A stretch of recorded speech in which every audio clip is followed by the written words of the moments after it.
As much as I love technology, and as much as I, Franco, love technical financial planning, and those are, by the way, like sort of these days, I think one of those things that you just simply can't ignore.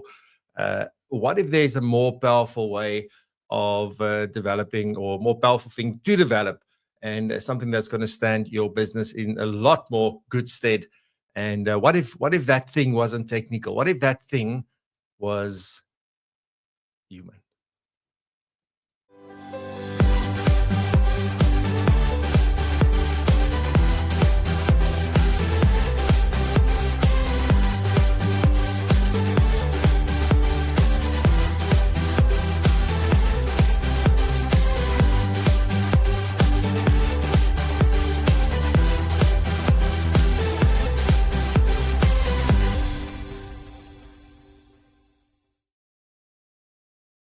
Good morning, good morning, good morning. Warm welcome back. And where are we now? Episode 14.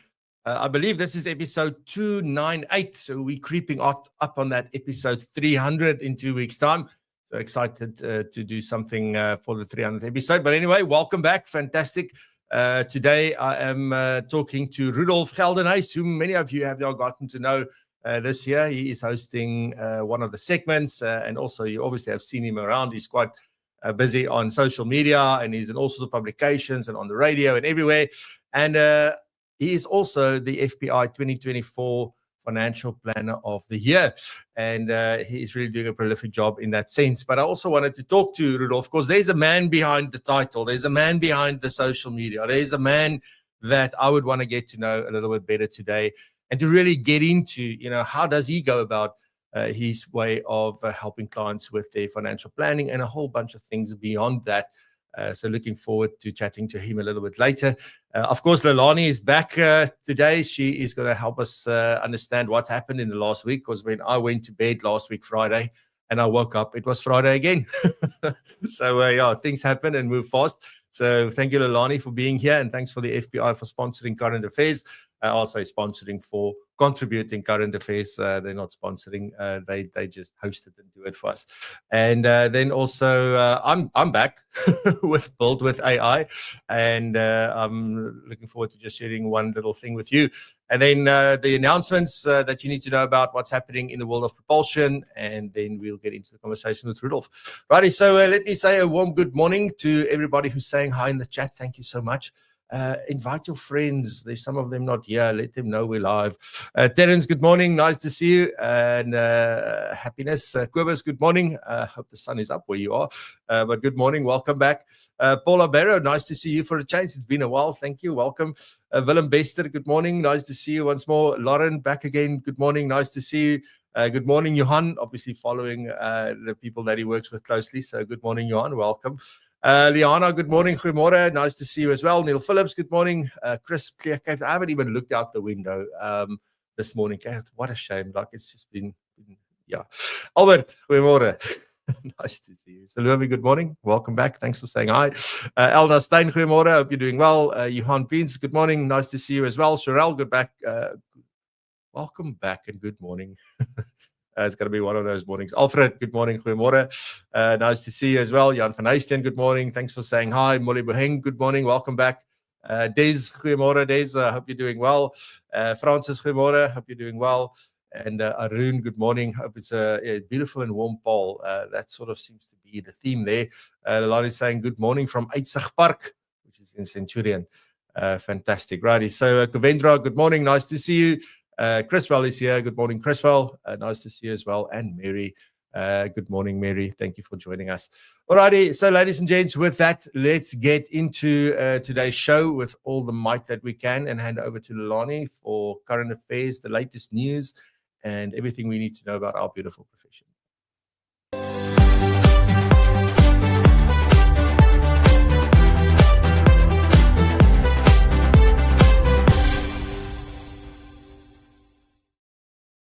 Yes, good morning, Franco. And every time I hear 300, I can't go and I can't help saying, we are Spartan.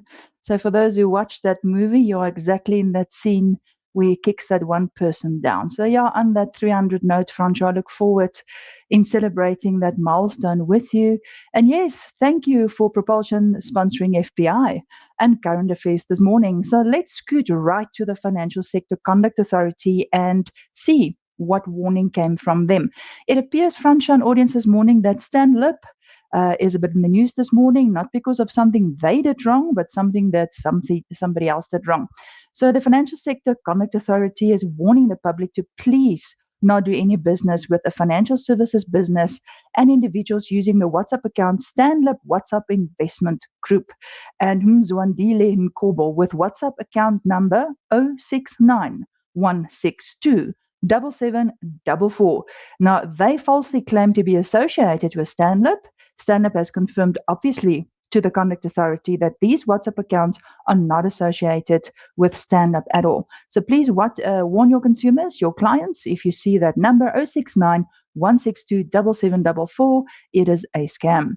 Then also you would have seen on MoneyWeb, thank you very much MoneyWeb for that beautiful article, where the South African Revenue Service hit a businessman with 57 million tax bill over loan accounts.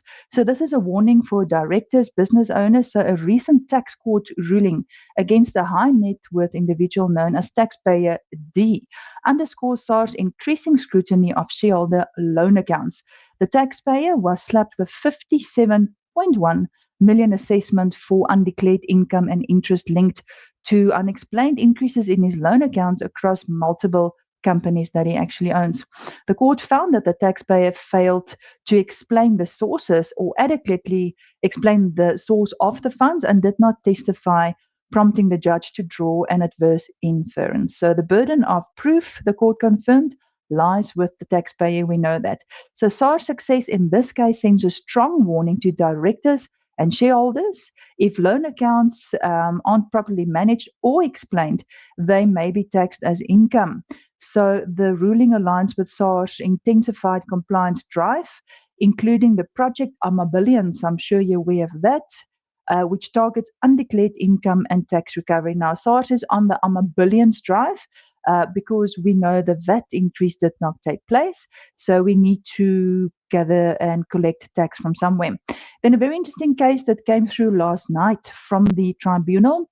This is where Standard Bank Financial Consultancy is in the news, but not them. It's one of the representatives that did something wrong. So what did Tabelo Jan Baloy do? So Jan Baloy is a representative of SBFC and is also an independent contractor. And he was debarred by the bank following allegations of misconduct. He also applied to the Financial Services Tribunal to have the debarment reconsidered. Why he did that, I wouldn't know. So the main allegations against Tabelo Jan Baloy is that he asked consumers of the Standard Bank and Secunda for money. And as I read through the tribunal case this morning, it came out last night. He targeted mostly females to borrow money from them, 1,000 rand here, 2,000 rand there. And one specific lady over Christmas 2023, he said, you know what, please borrow me 25,000 rand from your stand-up investment and I will give you 5,000 rand back over the next 6 months. Now that never happened. What he also did is he solicited 17,000 rand from a client under the pretext of facilitating employment with Standard Bank for the client's daughter. So the 17,000 rand is gone. The daughter obviously is not employed by Standard Bank. And what he also did, he failed to declare any outside business, despite being contractually required to do so. So that's where vicarious liability could potentially play a role. But then what he also did is he never returned his laptop, which was owned by the group, back to the group. So in his defense, he denied all of it, and he said he didn't understand SBFC's policies and he didn't know that he couldn't do what he did, etc., etc., and he felt he was treated unfairly. The bottom line is the tribunal said, nope, you will remain debarred, and the debarment was obviously upheld because he misused his position of trust. And I think, Franchon audiences, is the most important. He abused and misused his position of trust and failed to disclose material conflicts of interest. So that's quite a very interesting case, and it highlights why we need to adhere to that code of conduct from the FACE side and code of ethics from the FBI side at all times. May you have an absolute blessed weekend, Franchon team, and see you next week again. Goodbye.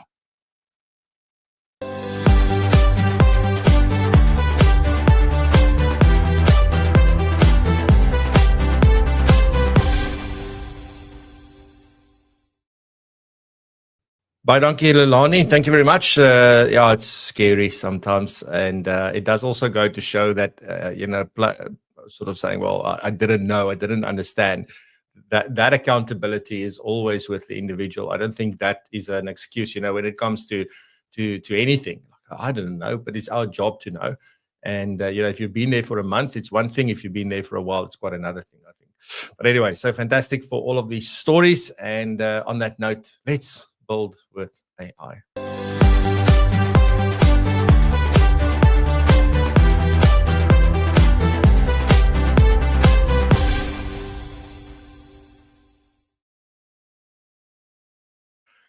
So on that note, I'm actually not going to build something with AI this morning. What I am going to do is talk about something that's really, really important as far as it goes with AI and when we approach AI.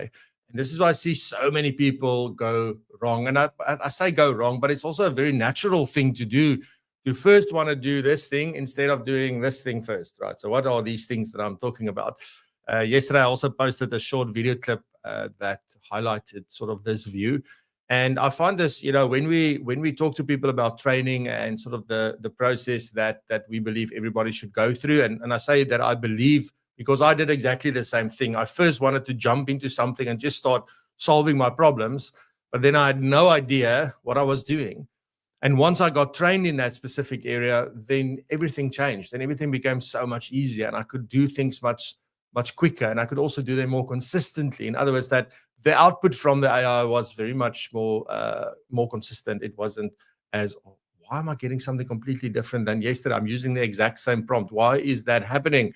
And it's one of those things. So what I'm talking about here is that, when you want to solve a problem, all you want is a tool. I mean, think about, I want to hit the nail into the wall. I am looking for a hammer. I just want to get it in there. In fact, if I didn't know that a hammer was the right tool, I would just look at what do I think might be possible for me to use to hit this thing into. Here's another brick. Let me use the brick and hit the nail into the wall. Or here's another, let me just use the back of my screwdriver and hit it in there. And then you hit yourself and you don't understand why. Until you sort of know that you need a hammer, but that's the tool that is best suited for the job, right? But that's one part of it. If I don't know how to use that tool, it could also be very, very dangerous. So what we are seeing is that so many people just want to jump into tools and they just want to get the tool. And, I want to do meeting notes, and I want to do, like prepare my ROA, and I want to do all of these different kinds of things that we want to do. Especially one that pops up quite a lot is managing email. And we just go in and we just try and do all of these things, but we don't understand exactly how to work with these tools. For me, that equates to like buying a car, but you have no license, you've never driven a car before, and now you're a danger to yourself and to everyone around you with that tool. And it's not very different when we talk about AI. So there's a very particular sort of process that we see that works, and one that takes, it requires a little bit of patience, but it doesn't take that long in order to do that.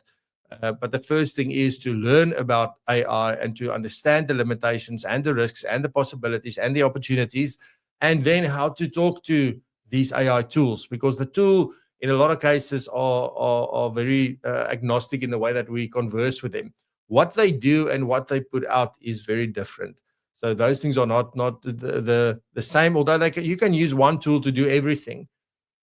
But to do certain tasks, another tool could have given you a better output. And those things we just learn over time. It's almost like using a tractor on the farm and a car on the road, right? You got to know when do you use which tool. So those things are obviously, it does make a difference. For some people say, no, I just use this tool and it does everything well. Yes, it does. But there are tools that are more cost effective in some instances. There are tools that are more usable for specific use cases. And all of those things are things that we need to know and understand. So, I think step one is understanding what are the problems, what are the things that are taking time in your business, what are the things that are prone to mistakes, what are the things that maybe requires thinking and not just only, there's not just a step one, step two. Okay, when you get to step two, is it a yes or a no? If it's yes, go there. If it's no, go here. Because that is something where we can use automation quite well. But when there's decisions to be made or hyper-personalization that needs to take place, then we've got to understand, is this a place where we use AI, and what AI will we use? And then how do we use it to ensure that we get the best possible result? So it sounds like I'm repeating myself, but it's because it's such an important message from that perspective. So I just quickly want to remind you a little bit about the AI learning flow, right? So it starts off with understanding how to prompt. That's really the thing. Before this, get an introduction, understand what's possible, see the amazing things that could be done. But then when you really get into it, learn how to prompt properly. And I always giggle because, when we do training on prompting, people say, I'm very good at prompting. And then by the end of it, say, I learned a few things. There's things that I didn't know. There's things that I didn't quite understand. And then I get messages afterwards to say whoa, the things are just so much better now. It's so much more consistent. And it's because it's not only about writing the prompt. There's a lot that go into that. It's prompting is how we instruct the AI, how we ask questions to the AI, all of those kinds of things. So there is a method to this. Then we get to picking AI tools. The AI tools does not go before we understand how to work with them. And then once we get these things right, we will find that there's things that you do over and over and over again, and you don't want to do them over and over again. I just want to do what I want to do. And then we start building custom GPT. So this is really the method that we find has been working well. It takes a bit of thing because we all want to jump into picking AI tools and custom GPTs, but getting an overview and knowing how to talk to them and how to get the best results, that's actually the starting point. So anyway, so that's just a lot of thoughts from my part and on AI. I hope that helps. And that many of you are already on your journey. Think if you're part of PROpulsion. The PROpulsion people are really busy with the AI things, and I can see the messages I'm getting and so on. We're also creating an AI space within our community as well, where we're going to share what people are building, what they're talking about. We're going to offer help there and all of that. So, we're really helping people to get to that point. But there is a way. There is a better way than another way, for sure. And we believe this is the way, in the words of the Mandalorian.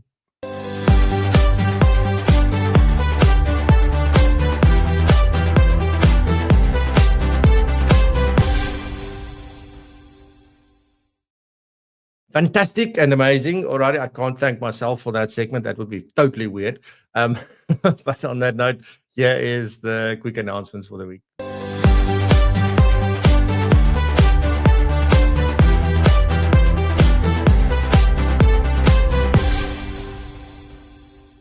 Happy Friday, everyone. I hope you're doing so fabulous on this very cold morning. Hope everyone is keeping nice and warm.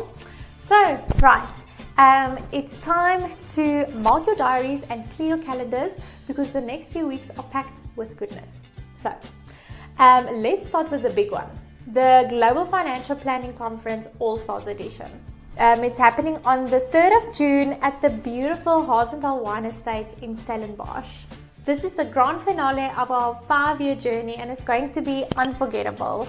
You'll get world-class speakers, fresh ideas, and yes, social after the event to meet and connect with everyone and just have a bit of fun. So tickets are flying. Please remember, if you haven't booked it yet, go click the link in the description or visit our website. There are different ticket options for both in-person, virtual, or for just the social if you would just like to attend that. But please go and book your tickets. This is going to be great. Okay, so next up, our cash flow planning webinar that's coming up. Do you want to demystify cash flow planning? I'm not sure if it's for you. Then please join us on the 28th of May for a free and friendly cash flow planning webinar with Brian Foster and a few familiar faces. We'll show you what it's all about, how this adds value in your practice, and then you can decide if the full program is for you. You can also find the details to register in the description. You can just click the link and then go and register to join the webinar on the 28th. So speaking of which, our cash flow planning 6-week program kicks off on the 11th of June for all our members. This is a deep dive designed to help you implement powerful, practical planning techniques in your real client conversations. If you're a member, you're in. If you're not a member yet, well then maybe it's time. So again, to find all the details for this program, there will be a link down below where you can check out on how to become a member to our beautiful PROpulsion community. Great, so lastly I just want to touch on our tax-based webinar again. So if you ever wondered how others actually use tax-based, then you can join us on the 4th of June for a case study style webinar where planners will be showing you how they use this platform to simplify tax workflows, turn tax into value-driven conversations, and add efficiency and insight to your advice process. If you're keen to join us for that, again, you can find that link to register in the description below. Okay, that's it. So let's quickly wrap it up.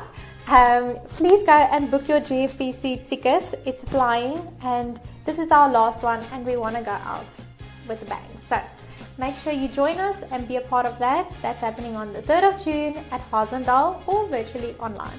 Then we've got our cash flow planning webinar. That's on the 28th of May. The tax-based webinar on the 4th of June, and then members, you can gear up. That cash flow planning program starts off on the 11th of June.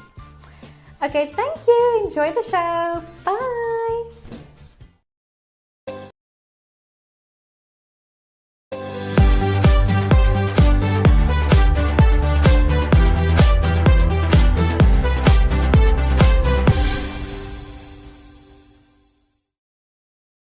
So this morning, I am excited to welcome someone who truly embodies what it means to blend heart and skill in financial planning. As I mentioned earlier, he is the 2024 FBI Financial Planner of the Year.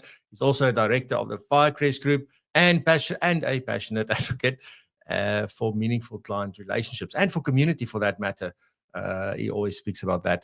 And with over a decade of experience, Rudolph Geldenhuys is known for helping clients align their money with their life's purpose, all while navigating the tension between being technical and being human. So Rudolph, welcome to PROpulsion Live. Good morning. It's wonderful to be back. Good morning to all the community. It's so great to be here with you this morning. Awesome. Thank you very much, Rudolph. And I want to get straight into it. I'm excited to be talking to you. And as I said, way in the early introduction is that I really want to get to know the man behind what everybody else is seeing. You're always so passionate and you're also energetic and you've got a real talent for communicating and to share ideas and to transfer knowledge in that sense as well.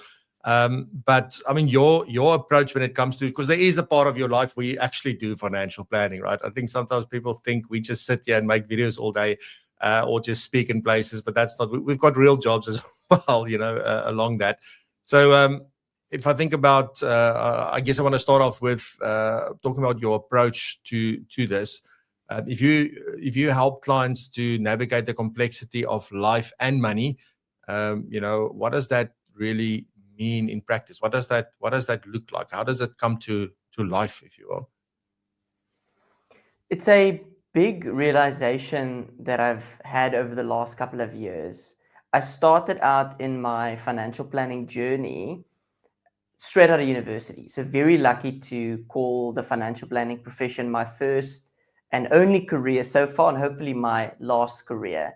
And I started this journey the academic route, which I was grateful for. So I did a Bachelor of Commerce at Stellenbosch University, then jumped straight into a postgraduate diploma in financial planning at the Stellenbosch Business School, pursued my Certified Financial Planner professional designation, and then did some further studies. And my entire focus was on the technical side of money. My entire focus was to be the best when it came to financial planning. And I haven't at that stage yet made the realization that there is this human behind the facts of their life, their money facts, really. And even though I came into the profession wanting to help people, I thought helping people was solely limited to the numbers. And if I helped them with the numbers, I would help their life. But that's not quite true. And I had to learn that the hard way, because I don't actually think we know how to articulate the things that's actually going on. When we approach somebody, let's look at a doctor. That's normally an easy one. When something's wrong and we approach our doctor and say, listen, doctor, can you please help me out here? What do we take to the doctor? Well, we take the symptoms. We don't take the root cause, because we don't know what the root cause is. Otherwise, we would have self-diagnosed and we would have been fine. But we say, yeah, I've got this cough. And then the doctor would say, well, let's have a look at like your life and tell me about your story. And they would uncover the reality that the cough is just a byproduct of something else that's wrong, and we need to fix that to make a meaningful change. And I think once I made that connection with financial planning, that the numbers that we often see on a client spreadsheet or a asset map, or we see just information about a client, so they complete our little onboarding capturing form and they list their incomes and expenses, their assets and liabilities, and maybe even the kind of things that they've accumulated along the way, and some of the people that's in their life, and maybe somebody that's mentioned on some old beneficiary nomination form from their corporate funds. Then we want to go into solve mode and we want to solve their financial problems. But what about their life? Because your money is the driver behind a meaningful life. It's what allows you to live that life. It's not the be all and the end all. The money side of someone's life is secondary to the life side of their life, right? And if we start speaking about this, it's so obvious. But I think once we get into the financial planner mode, right? We sit in that seat in front of the client. Immediately, we take off our humanity and we just put on our financial planning hat, and we just like try and solve their financial problems. And again, please don't hear what I'm not saying. We need to solve it, but it needs to be in context of what is this client trying to achieve. So we need to follow that symptom, that list of symptoms, and actually get to the root cause, because then I believe we will make a transformational impact on their lives, and maybe not just a transactional impact of you were slightly tax inefficient, now you are slightly more tax efficient. And again, we should be doing those things. But it should always be led with, well, why are we doing it? And how is this going to help the client feel more comfortable about their financial planning? How is this going to help a client actually be more prepared, more proactive, more empowered, more at ease about where they're at and where they're going to? And hopefully I can share some of the examples as we go out through this conversation. Yeah, brilliant. Rudolph, so I want to play a little bit devil's advocate for both the audience and for you possibly. And I want to say the following, right? So I'm here watching you, listening to this conversation. I go like, Rudolph, you're a young guy. This sounds like something the younger people do.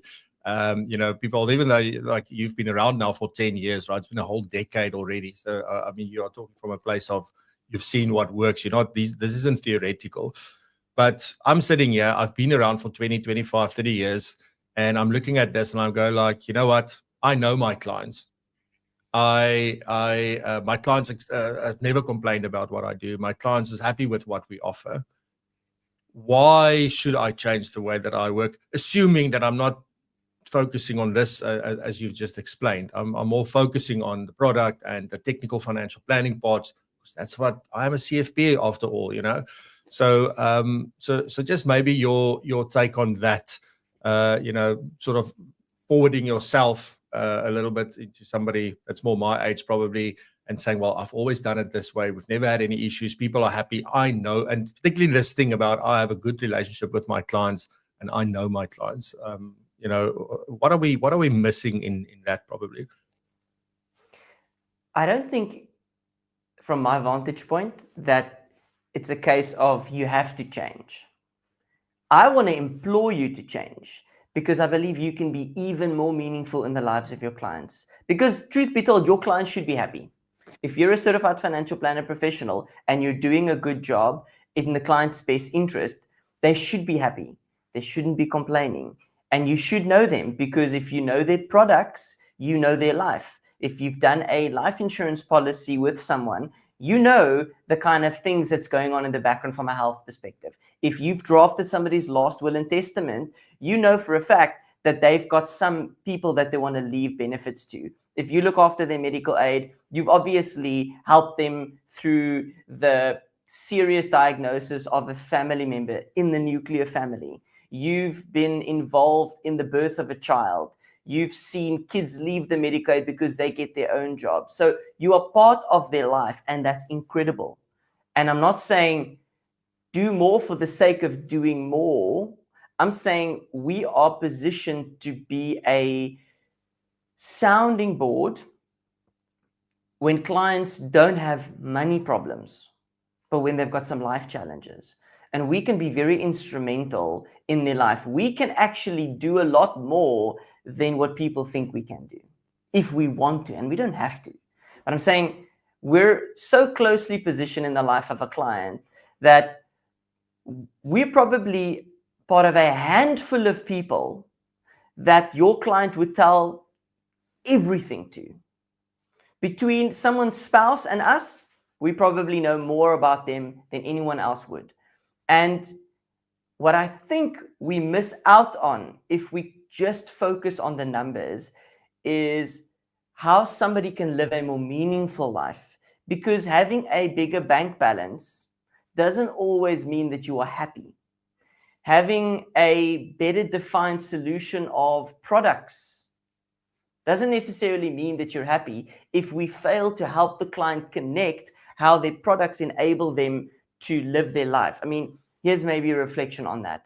I had a conversation with a client a few weeks ago, and in the conversation, they reflected on our journey together over the last couple of engagements. And the reflection to me was this: thank you so much for actually convincing me and showing me that I have got a little bit more money than I thought I had, and that it's actually okay for me to spend it on myself. That at this stage of my life, I should be traveling more, and that I don't have to feel guilty about spending my money. I appreciate that, because now I've been able to visit my kids overseas, and I've been able to see my grandkids more. And again, that simply stemmed from a conversation of, let's look at your cash flow planning, and then actually ask some questions around, okay, you clearly have got enough money to meet all your financial obligations. My question is, why aren't you using more of your money? You're currently drawing, let's call it 800,000 Rand a year in income. You've got enough money to draw R1 million, for example.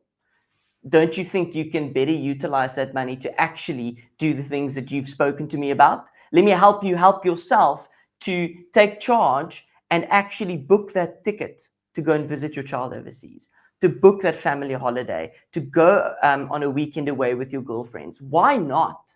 And I think that is the element where we can be really instrumental. And I think the second overlay on that is we've got a really vital part to play in helping a client achieve a better sense of well-being, not just financial well-being, which in your scenario, Francois, I think clearly explains that a financial planner who's been around for ages doing the right things at the right times, their client's financial well-being is in a very good space.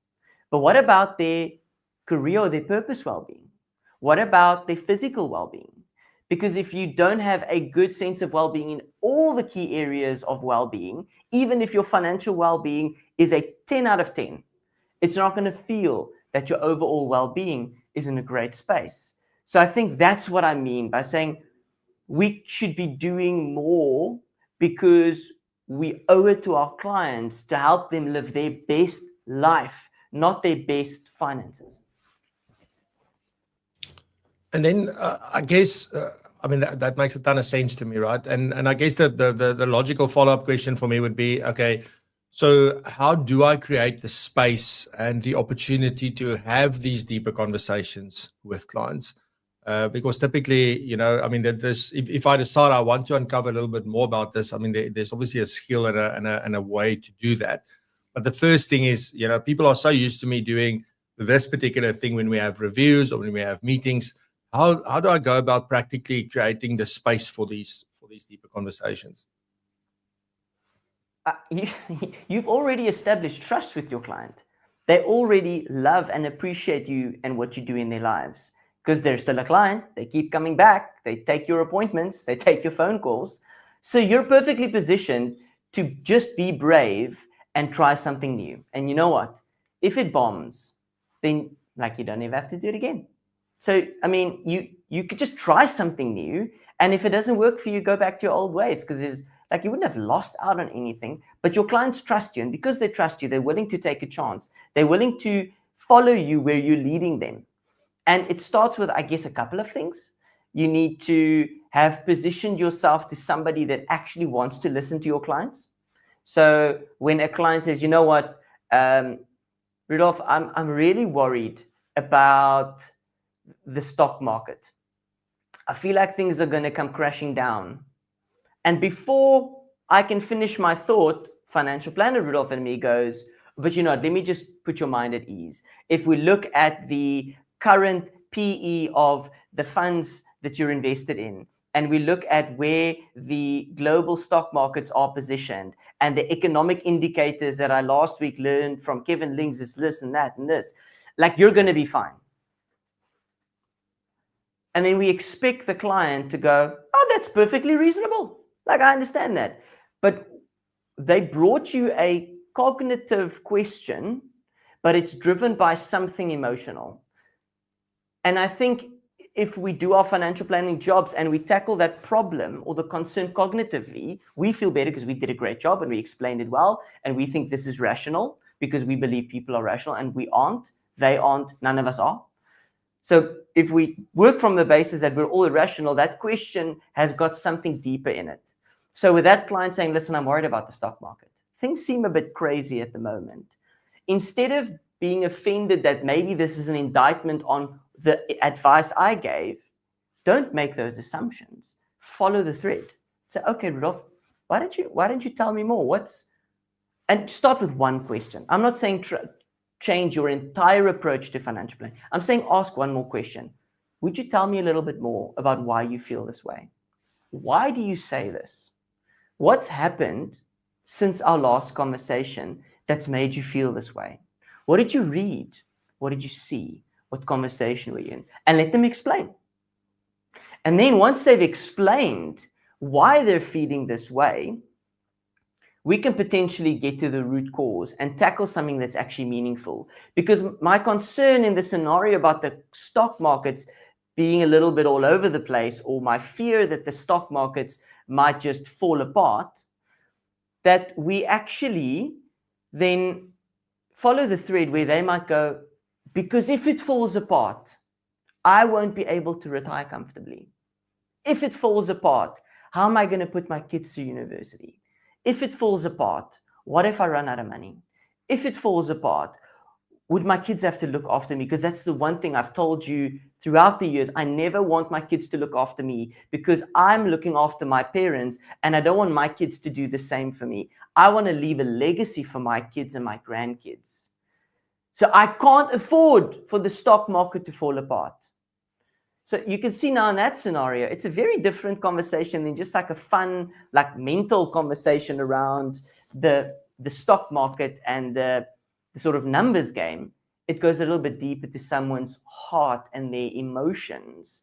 So if you want to try this out, and I believe you should, and be brave and do it, just start with one simple sentence. Tell me more. Or could you elaborate? Or it sounds like there's more to this. Would you be open to sharing that with me?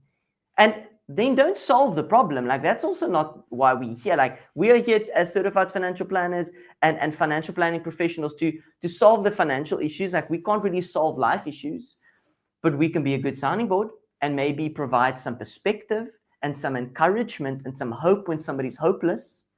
So I think that's maybe my take on what you can do as a next step. Be in the conversation, listen intently, ask some better questions.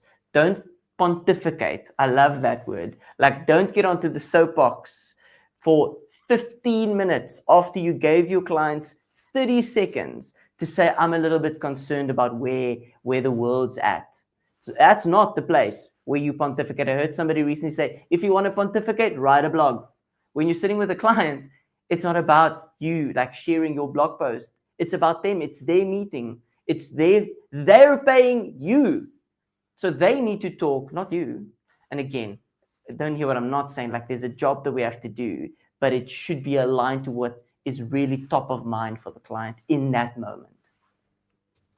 But what if the clients are not used to these types of questions, or they feel it seems like, because like, I mean, you can use, specifically in person, but also on camera, you can easily see when you ask a question and somebody gets a little bit, oh, what the hell is this now? What has this got to do with you? Maybe they don't say it out loud, but this is a deeper, and they're just not used to us asking these types of questions. So how can we create that safe space for them? Is it in how we ask the questions? Is it about setting it up? Like, how do we deal with a situation like that if we start asking deeper, more meaningful questions, and the clients go, what's this? Yeah, true. Start small is definitely a thing that comes to mind. Start small. Don't change your entire approach. Add one thing. It's like that I think it was Atomic Habits, James Clear's book, that he speaks about that 1% that we get better every day. So again, don't reinvent the wheel. Don't, into your next meeting, be a different person, because your client also don't want to be confronted by, just like, does Rudolph have a split personality? Like, you don't want that. So what I mean by start small, start with one thing. Have you ever, you can only think about your own life, right? Let's reflect on yourself. If I were to be in a conversation with you, I see here on the question, so you need to ask the question. She made a comment about something about her son's easy equity account. So, Unita, if we were in a conversation and I were to ask you about your 17-year-old, Unita, I know that you've got a child. They're 17. They're about to finish school. Would you tell me about them? I've never come across anybody that's gone, no thanks. I don't really want to tell you about myself. No, because if we get the opportunity to speak, we love it. Why? Because we're in control. We feel seen. We feel heard. So what do you want to do in this new approach by trying it out? Just make your client feel seen, heard, and feel special. Not uncomfortable. It takes a bit of time peeling back the layers of that onion. Don't go to Yonita and say, yes, Yonita, don't you want to tell me about all your childhood trauma? Like, what was the thing that you regret about your childhood growing up? Don't go there. Just saying, you mentioned your kid. Like, don't you want to tell me more about them? What is their interest in easy equities? Do they want to pursue this after school? Then you will hear Juanita's connection to their child and how important their child is for them and what they want to set up for their child's future success. So it's a small change. It's not a big change. And again, we can follow that trend anywhere. Somebody coming to a meeting, maybe something to change in your structure. And I mean, it'll be a fun experiment to do. And there's no downside to this experiment. Hey, I saw Terence earlier on the comments too. Hey, Terence, thank you so much for coming to the office, for joining us for this meeting. Just to let you know, we've got a wonderful agenda set up. We've prepped all the things you wanted to know about. We're going to have a quick refresh on where you're at, what's happened over the last couple of years, over the last couple of months. But before we do that, Terence, is there anything that's top of mind for you today?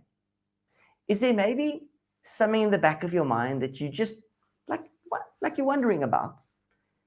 And if they say there's nothing, go on. Don't press, don't push, just go on. And then the next client or the next time you do it, they might go, just like Rudolph, actually there is. I know you're gonna speak about my investments later, or we're gonna maybe touch on refreshing my last will and testament. But I'm a little bit concerned because currently, like, my kids are my beneficiaries, but like, I don't really know how to say this because I don't want to come across as I don't love my kids or I don't trust them. But like, my one kid is making some decisions that I'm not very comfortable with.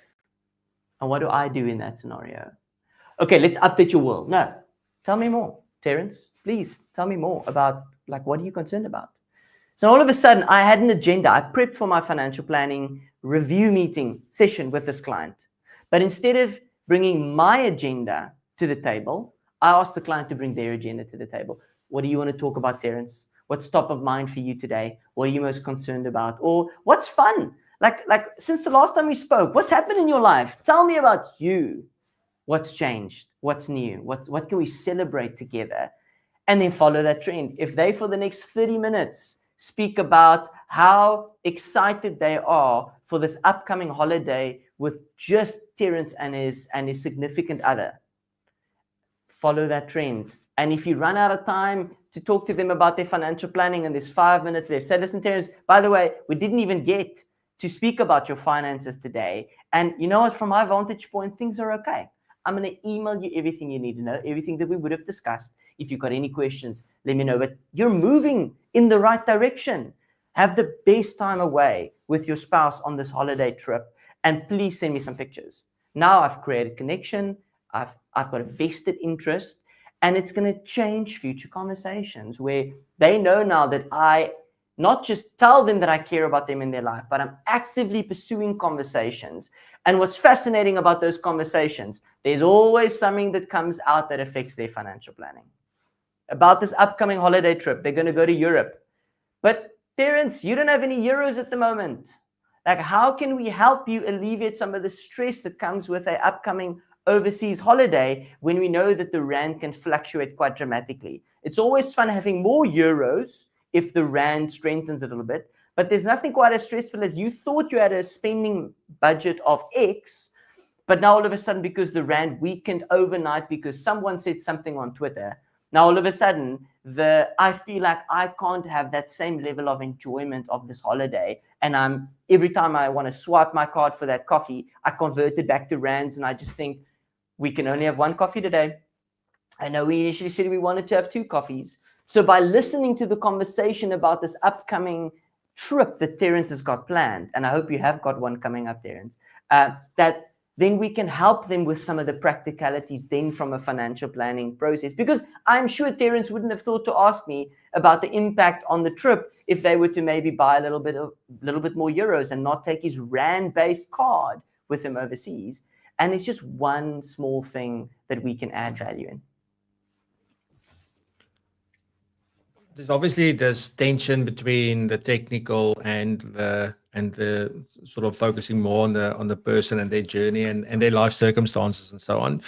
And you often find that it's always seen this sort of through the journeys that initially when you're new, you obviously focus. We spoke a lot about product, and then you sort of go on the journey to develop your skills, and then you get to CFP and you understand there's a whole world, and suddenly we talk all these technical financial planning terms and numbers and returns and those kinds of things. And then it's sort of the more you start doing these human focused conversations, the more you find like, oh, this really gets the client's eyes, all sparkly and shiny and all of that, depending on what the conversation is about. But they get a lot more excited about that than the growth I showed them on their portfolio. And then we start talking less and less about that, and we only talk about this. So now we even get a paraplanner to come and do the technical financial planning for us, and all I do is just talk to the client about life things, let's call it. So it's always, it feels to me like there's always this game of extremes. So we only do one thing, and then as we do the next thing, we neglect the previous thing, and we don't really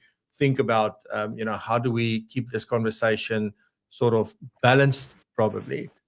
I mean, is this even true what I'm just saying? How do we, I guess my question is this, Rudolph, like, how do we ensure that there is this balance? And I mean, that balance is also a moving balance, because today I'm only going to talk about the trip, and maybe the next one we do only talk about the technical side of things, or in a conversation, how do you, I mean, the question is this, how do you keep the balance in that and not neglect the things that we really do, because it is the technical stuff that makes their life work. But that's not what people want to talk about. So how do we keep that balance?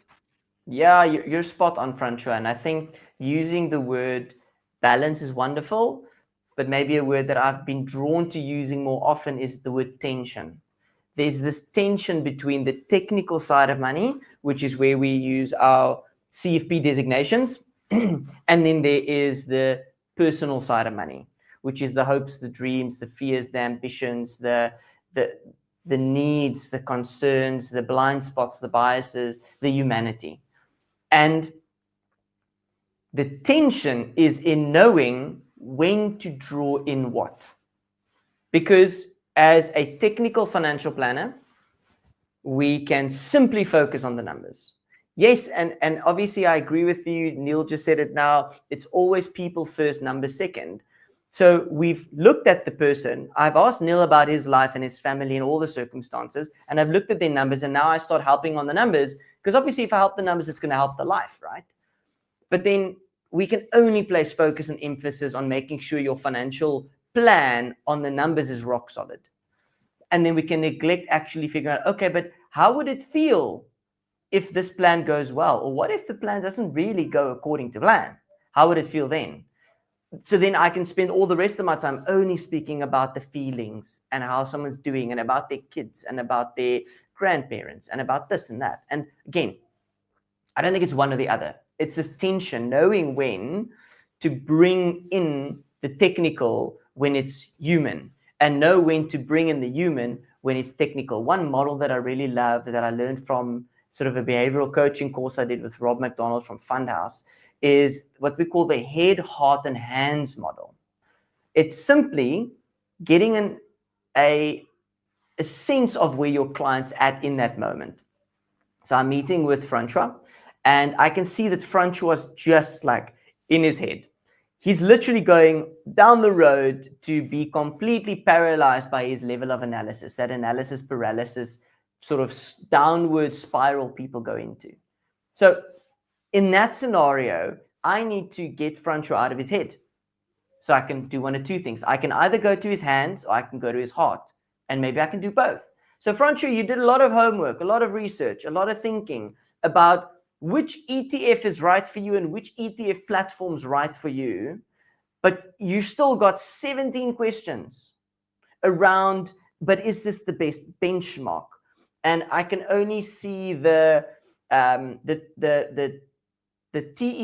I can't find the TIC, and the admin fees are hidden. And I don't want to like figure out after the fact that I paid some commissions. So head, like he's just thinking, he's just mulling, he's just trying to gamify this thing. Okay, Francois, if you were to choose any one of the things that you researched and you make a good decision, how would it feel if it gets you close to your financial goal? So I take him out of his head into his heart. How would it feel? And then I say, okay, well, if it feels good, what is the next step that we can take to get you closer to that? Because you've done all the research, which is amazing. And I think we were able to help shine a light on which one makes the most sense. Like, what are we going to agree to? Like, how do we get you to take your next step? What are you comfortable doing tomorrow? So that's really, really helpful, because what I've done there is I've managed the tension between the technical side and the human side of money. And that's what moves the needle.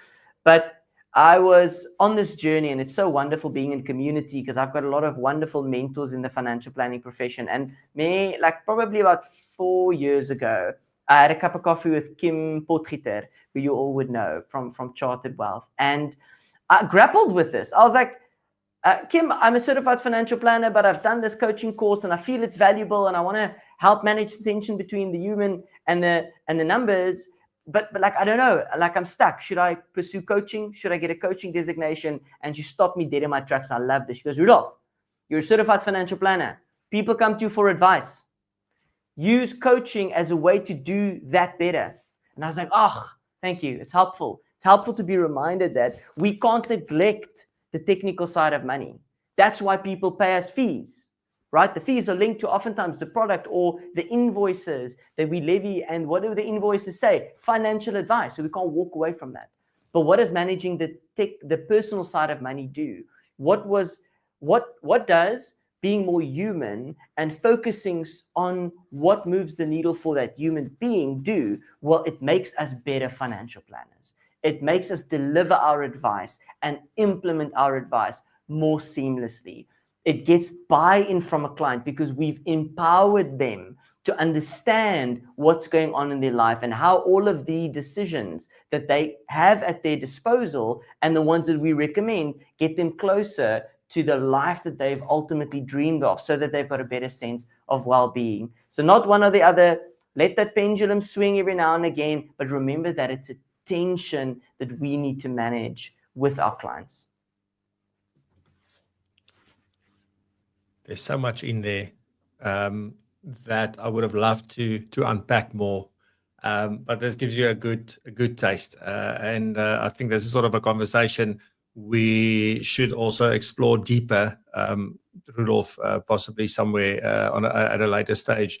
But one of the things that I am also thinking about is, I mean, is there anything in particular? I mean, you've done so much development, personal development, professional development. I know that you've bought into that whole process and the fact that it's an ongoing journey and an ongoing process.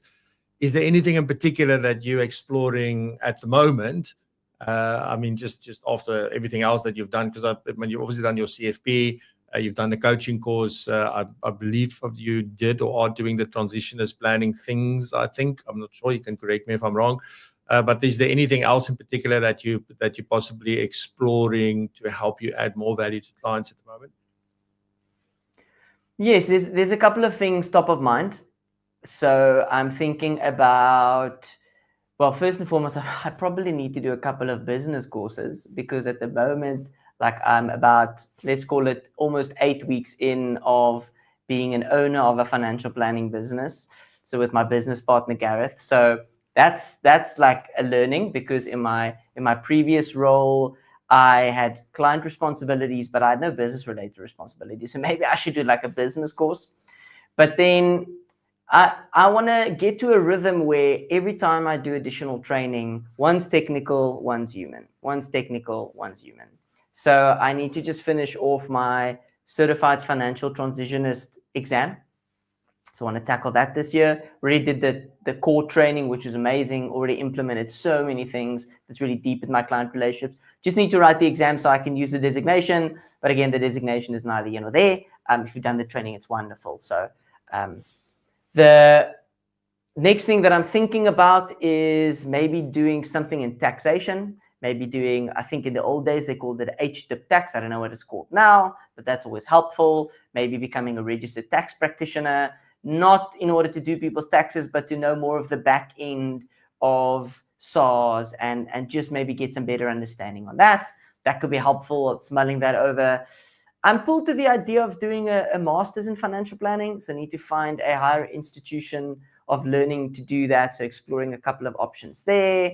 But again, I need to manage the tension in my household, because I've got an 8 and a 4-year-old. And I think my wife will stab me if I disappear into the academic books too aggressively. So again, as much as we need to manage the tension in the lives of our clients, we also need to manage our own tension and our own well-being. So again, if there's a lot going on in my life at this stage, maybe taking on another course now with juggling a family with young kids and a business, it's maybe not the wisest thing, because you can burn out. And if you burn out, you're pretty useless to your clients, to be honest, because then you rush. You show up in the worst version of yourself, and clients deserve the best version of you. And more importantly, your family deserves that best version of you. So I'm mulling a couple of things, Francois. But I'm not a learner by heart. Like, I'm not, if anybody's done their Strengths Finder assessment, like you have your top 34 strengths, my learner is definitely not in my top 10. So when I'm committed, I'll do it well, but I think it's not a natural thing. But yeah, I've got my eye on a couple of things this year, next year. Nice. And then if there's one thing that you want people to know about, or for more planners rather to understand about this profession, what would that be? So if you're new to the financial planning profession, or you've been around the block a few times,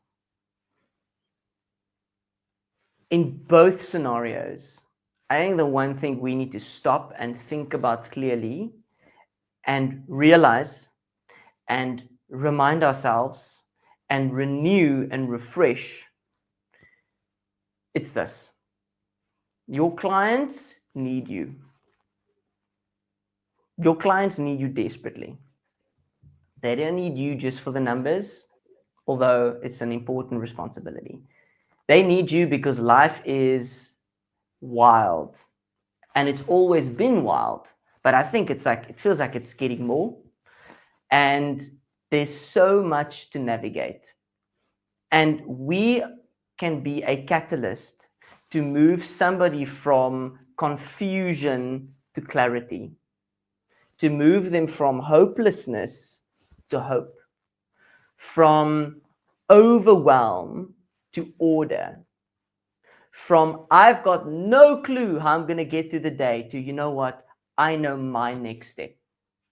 Moving them from I absolutely hate talking about the numbers to see I can see how we're progressing towards the thing that I've always wanted out of life. You are so instrumental, so needed, and do not undervalue yourself by simply thinking that what you bring to the table is good financial advice. You are so much more than that.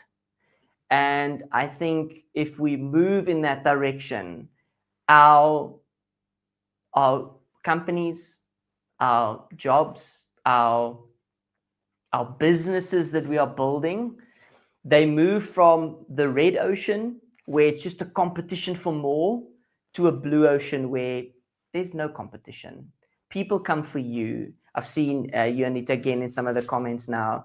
Like, nobody can do financial planning like you, Anita, can do it. And nobody should try and emulate. No point. There's a grouping of clients that nobody can look after the way that you, Anita, can. And if for any moment in time she believes that the value that she brings is just like 10%, like that grouping of clients, like they're going to miss out on so much. But if she brings her 100%, everything, who she is and what she knows and what she can do, those clients will be unrecognizable 10, 20 years from now in what they've achieved with their lives and their money. So show up well, and be what the clients need you to be, because then I think the work that we can do with them will be transformational, and we would just simply love our jobs even more.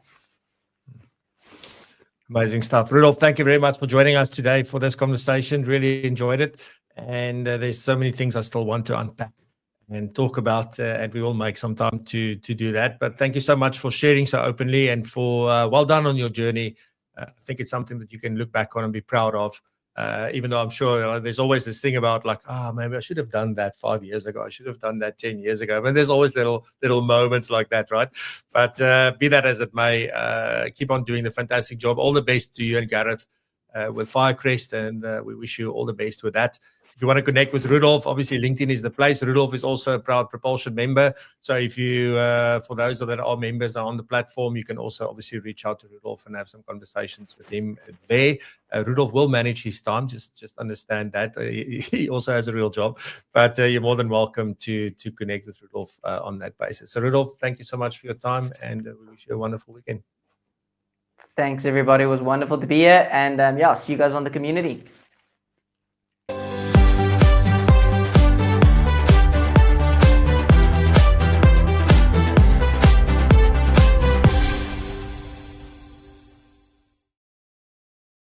Fantastic. Thank you very much, Rudolph. Thank you for all the comments. There's been so much, and people sharing their thoughts and sort of also sharing what they've experienced from their side. So to all of you, thank you so much. Thank you for being here. Thank you for watching us live. If you're watching the recording, you got all the way there, freaking even more fantastic, because it's harder watching the recordings than being here live sometimes. But next week, I'm looking forward to be back next week. And I'm going to talk next week about overcoming financial advisor resentment. You know, those clients that you deal with and they just hate, it feels like they hate, hate's a very strong word, but it feels like they hate all these financial planners and financial advisors that's come before you. And they just like, how do you overcome that? Because now you're the guy or the woman who's going to do this well for them. And it's not going to be the same as before. But how do we overcome that bit of resentment? So I'm going to talk about that next week. Anyway, on that note, have a fantastic weekend. Stay safe, be blessed, and prosper. And please stay curious and continue to raise the bar. Love you lots. And once again, thanks for being here. See you soon. Bye-bye.